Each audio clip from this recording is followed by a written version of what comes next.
പ്രിയപ്പെട്ട വിദ്യാർത്ഥികളെ, നമുക്ക് ഇന്ന് ക്ലാസ് എടുക്കാനുള്ളത് സൺ ദി അൾട്ടിമേറ്റ് സോഴ്സ് എന്ന് പറയുന്ന പാഠഭാഗത്തിലെ ഏറ്റവും പ്രധാനപ്പെട്ട ചില ഫാക്ടേഴ്സ് അല്ലെങ്കിൽ ചില പോയിൻറ്സുകളാണ് നമുക്കിന്ന് ചർച്ച ചെയ്യാനുള്ളത്.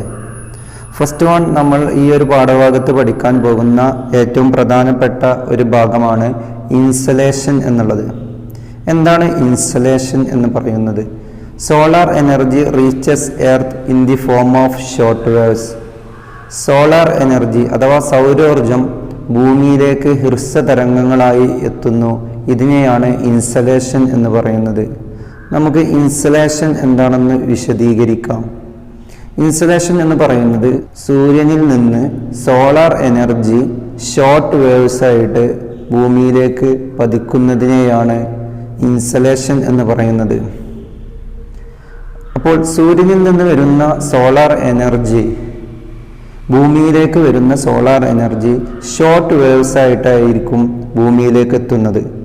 അതുകൊണ്ട് തന്നെ ഇത് അന്തരീക്ഷത്തെ ചൂട് പിടിപ്പിക്കുകയില്ല, പകരം അത് ഭൂമിയിലേക്ക് വന്ന് ഭൂമിയിൽ പതിച്ച് ഭൂമിയെയാണ് അത് ചൂട് പിടിപ്പിക്കുന്നത്. Process of heat transfer in the atmosphere. അറ്റ്മോസ്ഫിയറിലെ താപ വിതരണം അല്ലെങ്കിൽ താപം എങ്ങനെയാണ് വ്യാപിക്കുന്നത് എന്നത് വിവിധ തരത്തിലുള്ള പ്രോസസ്സുകളിലൂടെയാണ്. അന്തരീക്ഷത്തിൽ താപം വിതരണം നടക്കുന്നത് വിവിധ പ്രക്രിയകളിലൂടെയാണ്. First one, conduction.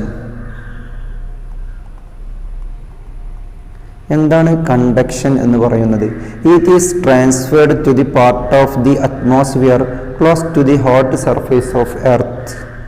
ഭൂമിയുടെ ഏറ്റവും അടുത്ത അറ്റ്മോസ്ഫിയറിൽ ചൂട് പിടിക്കുന്നതിനെയാണ് അല്ലെങ്കിൽ താപം അല്ലെങ്കിൽ ടെമ്പറേച്ചർ ട്രാൻസ്ഫർ ചെയ്യപ്പെടുന്നതിനെയാണ്, ഹീറ്റ് ട്രാൻസ്ഫർ ചെയ്യപ്പെടുന്നതിനെയാണ് കണ്ടക്ഷൻ എന്ന് പറയുന്നത്.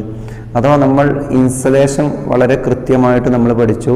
ഇൻസലേഷനിലൂടെ ഭൂമിയിലേക്ക് പതിച്ച എനർജി അല്ലെങ്കിൽ സോളാർ എനർജി ഭൂമിയെ ചൂട് പിടിപ്പിച്ച് ഭൂമിയുടെ ഏറ്റവും അടുത്ത ഭാഗത്തുള്ള അന്തരീക്ഷത്തെ, അറ്റ്മോസ്ഫിയറിനെ ചൂട് പിടിപ്പിക്കുന്നതിനെയാണ് കണ്ടക്ഷൻ എന്ന് പറയുന്നത്. It is transferred to the part of the atmosphere close to the hot surface of earth. ഭൂമിയുടെ ഏറ്റവും അടുത്ത സർഫസ് അല്ലെങ്കിൽ ഭൂമിയുടെ ഏറ്റവും അടുത്ത ഭാഗത്ത്, പ്രതലത്തിൽ ചൂട് പിടിപ്പിക്കുന്നതിനെയാണ് കണ്ടക്ഷൻ എന്ന് പറയുന്നത്. എന്താണ് കൺവെക്ഷൻ എന്ന് നമുക്ക് പരിചയപ്പെടാം. കൺവെക്ഷൻ എന്ന് പറയുന്നത് heated air expanse and rise up. അഥവാ ഭൂമി ഓൾറെഡി ചൂട് പിടിച്ചിട്ടുണ്ട്, ചൂട് പിടിച്ച് ഭൂമിയുടെ അടുത്തുള്ള അന്തരീക്ഷത്തിലുള്ള എയറും ചൂട് പിടിച്ച് അത് ആകാശത്തിലേക്ക് ഉയർന്നു പൊങ്ങുന്നു. ഈ ഒരു പ്രക്രിയയാണ് നമ്മൾ എന്ത് പറയുന്നത്? കൺവെക്ഷൻ എന്ന് പറയുന്നത്. Heated air expanse and rise up. Then next നമുക്ക് പഠിക്കാനുള്ളത് അഡ്വെക്ഷൻ ആണ്. എന്താണ് അഡ്വെക്ഷൻ എന്ന് നമുക്ക് നോക്കാം. അഡ്വെക്ഷൻ എന്ന് പറയുന്നത് horizontal transfer of heat by wind. കാറ്റ് കാരണത്താലുള്ള താപത്തിൻ്റെ തിരശ്ചീന ചലനത്തിനാണ് അല്ലെങ്കിൽ ഹൊറിസോണ്ടൽ ട്രാൻസ്ഫറിനാണ് എന്ത് പറയുന്നത്? അഥവാ കാറ്റ് കാരണത്താൽ ചൂട് വിവിധ ഭാഗങ്ങളിലേക്ക് ട്രാൻസ്ഫർ ചെയ്യപ്പെടുന്നു. അഥവാ ഈ ഏരിയയിൽ നിന്ന് കാറ്റ് വരുമ്പോൾ സ്വാഭാവികമായിട്ടും അതിനനുസരിച്ച് ഹീറ്റ് എന്ത് ചെയ്യുന്നു? ഈ ഏരിയയിലേക്ക് പോകുന്നു.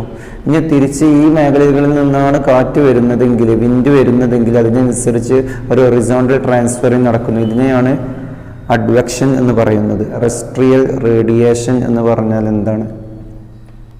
അഥവാ ഭൗമ വികിരണം. Heat is transferred from the surface of earth to the outer space in the form of long waves. ഭൂമിയിലേക്ക് പതിച്ച സോളാർ എനർജി അല്ലെങ്കിൽ ഇൻസുലേഷനിലൂടെ ഭൂമിയിലേക്ക് എത്തിയ സോളാർ എനർജി ലോങ് വേവ്സ് ആയിട്ട് ഭൂമിയിൽ നിന്ന് ഔട്ടർ സ്പേസിലേക്ക് പോകുന്നതിനെയാണ് എന്ത് പറയുന്നത്? ടെറസ്ട്രിയൽ റേഡിയേഷൻ എന്ന് പറയുന്നത്.